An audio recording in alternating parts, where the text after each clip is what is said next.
Assalamualaikum warahmatullahi wabarakatuh. Halo semuanya, jadi pada video kali ini kita akan membahas tentang sejarah awal munculnya ekonomi makro. Kalian pernah dengar nggak tentang Selasa Hitam tahun 1929? Nah, itu adalah titik awal segalanya. Disebut dengan istilah itu karena pada hari Selasa 29 Oktober 1929, pasar saham di Amerika Serikat jatuh dan dunia mulai memasuki titik awal depresi besar. Bayangkan, pabrik tutup di mana-mana, perusahaan bangkrut, bank-bank juga banyak yang tutup, konsumsi merosot, dan tingkat pengangguran sangat tinggi hingga mencapai 25%. Ekonomi saat itu benar-benar lumpuh. Tidak hanya Amerika Serikat, ekonomi global juga terkena imbasnya. Sebelum kejadian ini, para ahli ekonomi klasik pede banget kalau perekonomian jika diserahkan pada mekanisme pasar akan selalu mencapai keseimbangan. Jadi nggak ada istilah kelebihan atau kekurangan permintaan.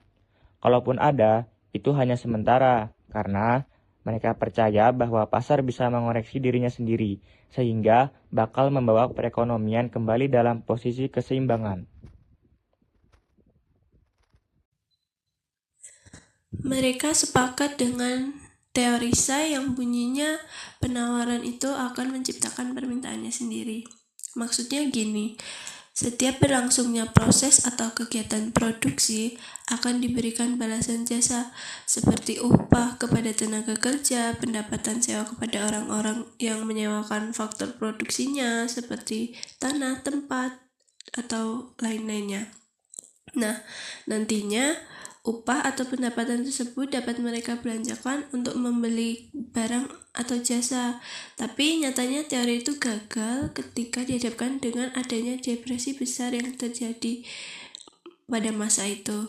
Di tengah kekacauan itu, muncullah seorang ekonom Inggris bernama John Maynard Keynes.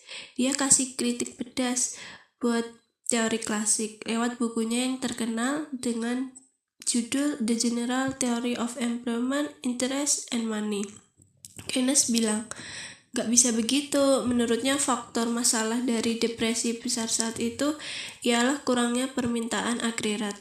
Saat itu terjadi kelebihan produksi dalam jumlah besar, namun tidak diikuti dengan tingkatnya permintaan yang sepadan. Akibatnya harga jadi turun drastis, perusahaan mengalami banyak kerugian hingga melakukan PHK massal. Pengangguran pun menjadi merajalela, daya beli masyarakat menjadi terbatas karena tidak mempunyai pendapatan. Nah, si Keynes ini punya argumen yang kuat untuk mengkritik teori Say. Menurutnya, masyarakat yang telah maju dan mengenal tabungan akan menyisihkan sebagian uangnya untuk ditabung, sehingga tidak semua uang yang dimiliki itu akan dibelanjakan.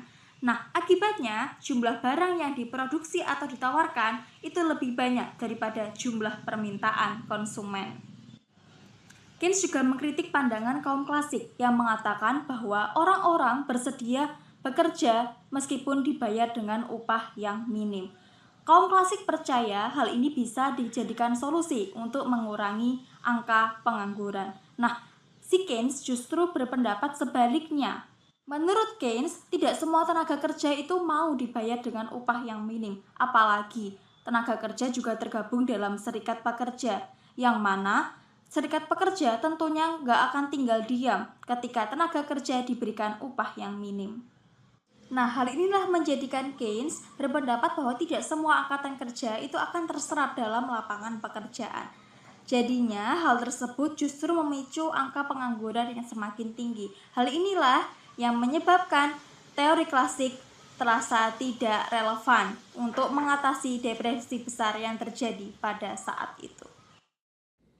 Melalui hadirnya pemikiran Keynes inilah lahir bidang ilmu baru yang kita kenal sekarang sebagai ekonomi makro. Fokusnya bukan lagi cuma soal individu atau satu perusahaan saja, tapi soal ekonomi secara global dan agregat. Dan dengan dimasukkannya peran pemerintah dalam perekonomian, timbul pentingnya analisis kebijakan yang kita kenal selama ini. Terus, solusinya apa, Rek? Nah, disinilah peran pemerintah itu masuk. Keynes menyarankan pemerintah untuk turun tangan melalui kebijakan fiskal ekspansif. Bagaimana caranya? Caranya dengan meningkatkan pengeluaran pemerintah, seperti bangun proyek padat karya supaya orang-orang punya pekerjaan dan pendapatan, kemudian bangun juga infrastruktur buat mempercepat pertumbuhan ekonomi. Nah, gampang kan? Intinya, sebelum 1929, ekonom klasik percaya pasar bisa sembuh sendiri. Tapi pas depresi besar datang, teori itu terbukti salah. Makanya Keynes muncul dan bilang, pemerintah harus turun tangan. Dan dari situlah ilmu ekonomi makro lahir. Sekian dari kami, terima kasih banyak sudah menyimak.